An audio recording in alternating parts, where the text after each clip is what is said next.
fuunee akkam jirtanii kabajamtoota fi jaalatamtoota chaayinaa laayyaantu asallaa jiljalatti argamtan nagaan koo bakka jirtan isin qaqqabu baga jiraattanii baga eeggamtanii yoo na eegdanii isiniin jechuun jaaladhaa egaa ka har'a qabxi ijoo taate waa'ee hojiitti wal qabatee gaafin gaafatames ofii kiyyaafis waan an beekurraa odeeffannoo irraas wantoota baay'ee gaafii keessattuu gola ijoollee gola ormaa keessa jiranii wal qabate kanaa miti immoo namumti bakka adda addaatu jiru gaafii waa'ee hojii namni dhabe jiru kanaafuu waa'ee kana walitti sibsib godheen yookaan walitti cuunfeen qabadhee isinii dhufeetoo jira viidiyoo kana laayik sheer gochuun dagatinaa warroonni chaanaala keenya faarawaa ta'an uggaraattan sabskraayibii godhuun maatii keenya taachuun gaman affeerraa kooti sila abbaa manaa koo wajjin odoon dhufee baay'ee gaariidha egaa xiqqoo ishii biizii ta'ee fidha jechuudha.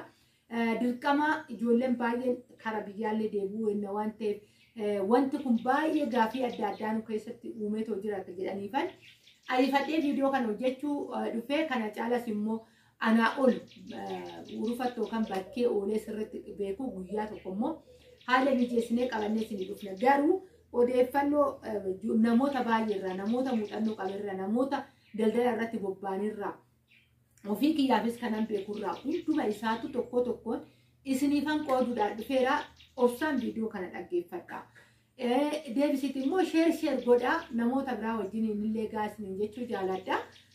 Warri kun walis isin fayyada namni kamuu fayyaa qabaatee sammuu guutuu qabaatee hin hojjedhu jedhu tokko hin jiru. Namni kamuu hojii ni barbaada garuu yeroo kana keessa hojiin maal akka hojjettuu fi maal akka hin hojjenne addaan baafamee wallaalamee jira jechuudha. Amma hojiin biyya keessa ilifoormii ta'ee jira. Ilifoormiin akkami mana barumsaa tokko wal fakkaataadha malee ati qofti kophaatti ilifoormii biraa hojjisiiftee ton dhuftu gaafa ilifoormii biraa hojjisiis ati barataa mana barumsaa saniitii miti jechuudha. Akkas ta'eetu jira. Suuqii yoo jenne asuma naannuma nan jiru kana keessattuu as suuqii achi suuqii as suuqii shaqaxa jechuudha. Isheen sun in dhuftii hin deebiti. Wanti suuqii jechuudha. Ilifoormii ta'e jechuun kanaafan isin jedhu yoo uffatatti deebine amma duraan akkanatti baay'ee babal'ina hin qabu yoo amma kara uffataatti deebine naannoo tokkotti uffata aadaa fooqirraa jalqabee haga dafa ga'utti paartii saniinis uffata aadaa meeshaalee aadaa haa baay'atu shaggaadha garuu odoo nuti waan biraa uumne kan achi jirre kan nabira odoo jiraate gaarii ture akkasitti walirraa bitachuun walii daldalatanii galuun kara uffataatti kara caammatti ogaa deebine hunduu suuqii wal fakkaata banameetuma taa'ama tariin gurguramuu dugda duuba nam biizinasii biraa yookaan hojii biraa gizeen qabaatin nu deemee boru wanni taatoo deema jechuudha. Si jalaa qannasaa deema inni ati qabdu si jalaa dhumaatoo deema. Wanta biraatti soo yaadne wanna wal fakkaatu mana nyaataa gaafa jennu immoo wanti ati qopheessituu fi fayyadamnu walitti hin dhufu. Amma fakkeenyaaf mana nyaataa shiroo tokkoon banaa walitti wanti hunduu sitti waddada. Gatii kaleessa warra kaleessa wajjiniin adda wanti si gosa tokkoomtu iyyuu jiru gaafa san immoo kisaaratti deemuu dandeessa jechuudha. Kunillee baay'ee tokko wanti hin nyaatamne maaliin wanti namni hojjetee tokko ganaa wanni hin jenne maalinni gizee jette waa lama waa sadii wanni hin dubbatu hin jira. Yeroo baay'ee wanta namaa waliif fakkaanne hojjette gadillee jetteetu jechuudha. Amma obboleettiin tokko galtee waan nama ajaa'ibu keessa handaanqoo hojjechaa jirti. Naa bilbilti yeroo baay'ee wajjin naasuuf natti hin gammade. Qaata yeroo darbe viidiyoo barreen gaddaa jechuudha. Oggaadha amma waa'ee handaanqooti irratti sirriitti hojjedheen ture. Waa'ee handaanqooti irratti ofii kiyyaafis handaanqota kollee laalee akkaataa handaanqootti hojjetanis namoota irraa muuxannoo fudhadhee viidiyoo irratti hojjedheen ture. Obboleettis sun galtee mana ofiitti jechuudha. Mana ofiitti lukkuu baay'ee galchitee lukkuu jajjabaatan galchitee horsiisaa jirti. Baay'ee naa guddatanii jiru. Amma kara buuphaa buusutitti deemanii yoo argite qoricha kan handaanqoo buuphaa buusisiisuun jira. Naa gaafadhu naan jettee naa bilbiltee turte jechuudha. Naannoo ishiitti irratti dhabdee to'ii. Sadaamaa naa gaafadhu naan jettee turte jechuudha. Ittiin milkoofteetti amma maalinni kara buuphaa buusichaatitti deemte buuphaa sana akka dafanii too buusanii itti kara faayidaa amma baasirra kara gabiititti dhufaa jirti jechuudha obboleettiin. Har'a odoo handaanqoo keessattuu buuphaa buusee jechuudhaaf qabattee gabaa keessa hin dhaabattu. Gabaa keessa qabdee toon dhaabattu jechuudha handaanqoo buuphaa buusu. Maali wante namni baay'ee barbaada. Namni handaanqoo buuphaa buustu hin barbaanne hin jiru. Hatta namni katamaa keessatti mana xiqqoo qabuyyuu handaanqoo buuphaa buustu hidheetillee haa taatu buuphaa hin barbaadamu. Maaliif buuphaan guddiidha waan ta'eef namni gola ofii keessatti handaanqoo tokko handaanqoo lama dhabuu hin barbaadu kan buuphaa jechuudha.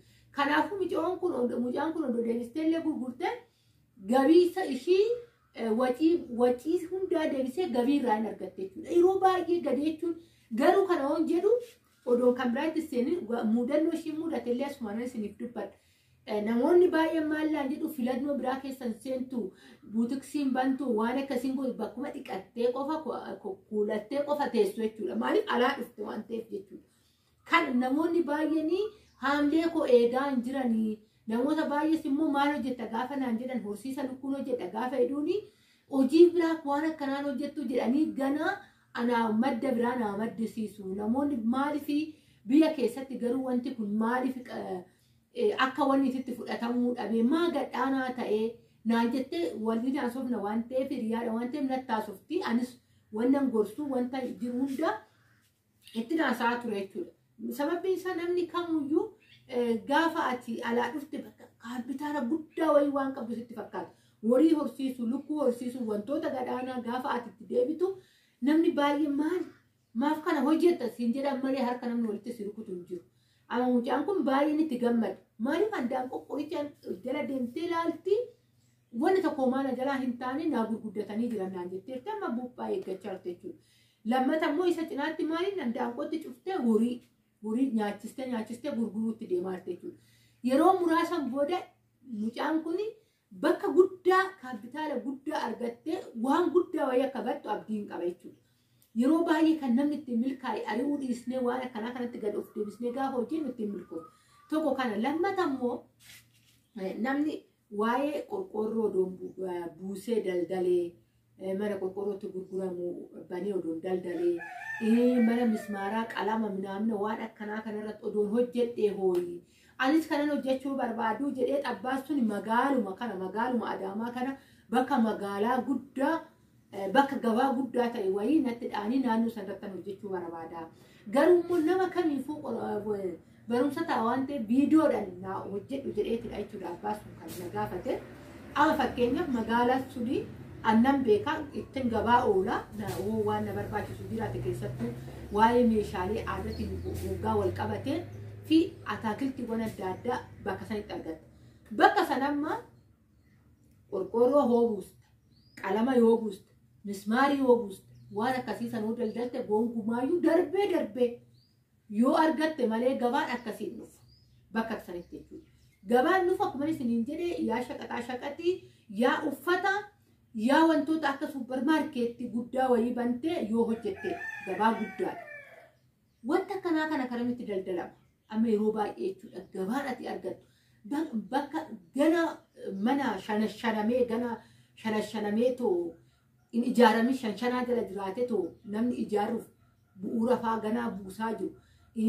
Ganaa mooyyuu ijaarsaaf jedhee wanni muka bakka sanitti mismaara qalama qorqoorroo wantoota manaa barbaachisan meetiraadha hatta ishee sookeettitti sakkaan kanaan deebitee gootee guuttattee naannoo san hatta waan biraatii miti jechuudha.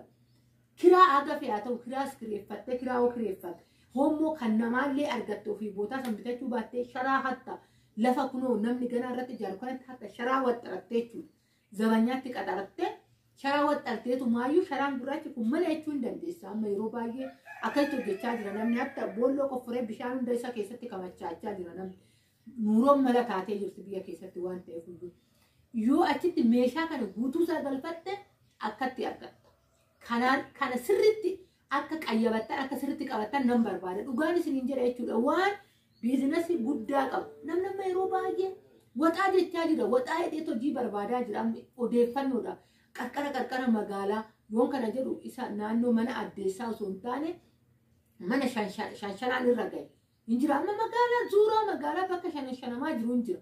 Kanaafuyyuu bakka akkasiisanitti daftanii karaa gubbaarra jechuudha nama kamiifuu mijataa kan ta'e hatta dallaalan illee haa ta'u naannoo san irratti daftanii qabattanii hoggaa fakkeenyaaf kiraa hoggaa tokko guutuufaa bakka sanitti hoggaa kaffaltan gabaa argattanii dhiistanii mallattoo walii qabdu waan ta'eef waan isirratti dabalu tokko hin qabu achi keessatti hojjechuu dandeessu jechuudha akka gaariitti. Amma namni keessattuu amma naannoo Adaamaa Zuuraa hoggaa ishii fudhadhee bakka shan gahe mana xiqqaa miti namni tokko kan ijaaru mana hoggaa tokko fudhatu fa'aa ijaaru.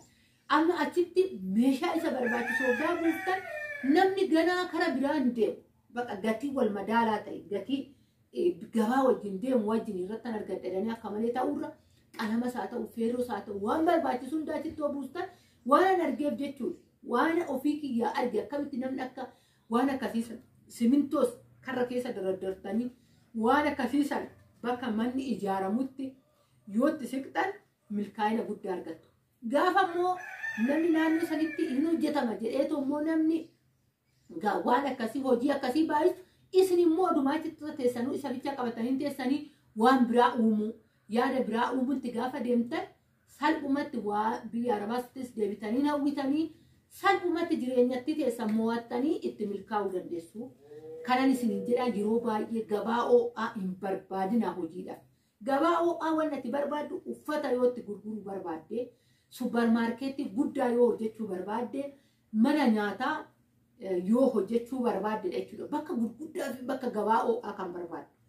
Kanaan alatti daldala biraa waxa achi baa'u qarqara magaalatti siquu wanta akkasii kuni gizee baay'ee namaaf gadi jechuun barbaannu nuti malee waan akkanaa kun baay'ee gaarii. Ani amma naannoon ani jiraadhu kun michooyii qabaateetii miti kanan jiraadhu.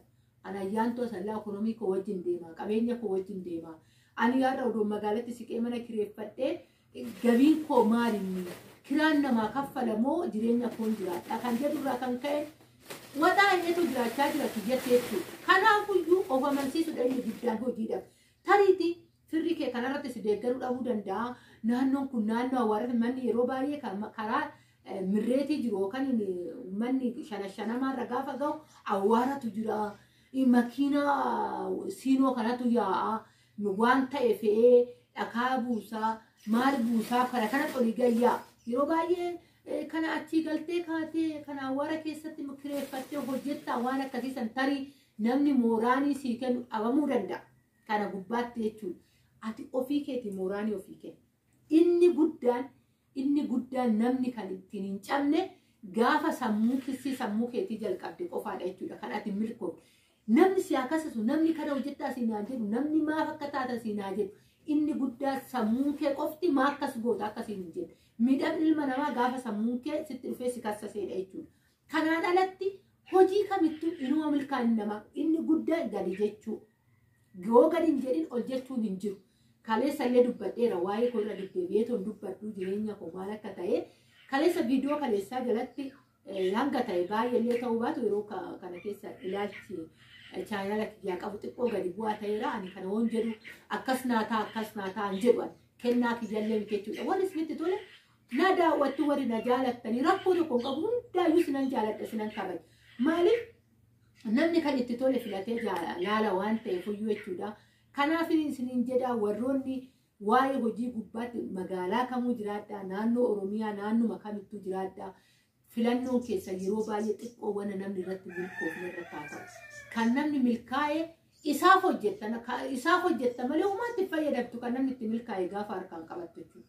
Kanan isiniin jechuu jaaladhaa viidiyoo tanarraa kan barumsa guddaa argattan jedhee yaada soo qabatta saanduqa komentii jalatti naa barreessaa gaafa tokko immoo kana caalaa ogeessa waan argee qabateen isinii dhufa abbaa manaa koo wajjin isiniin jedhaa turtii.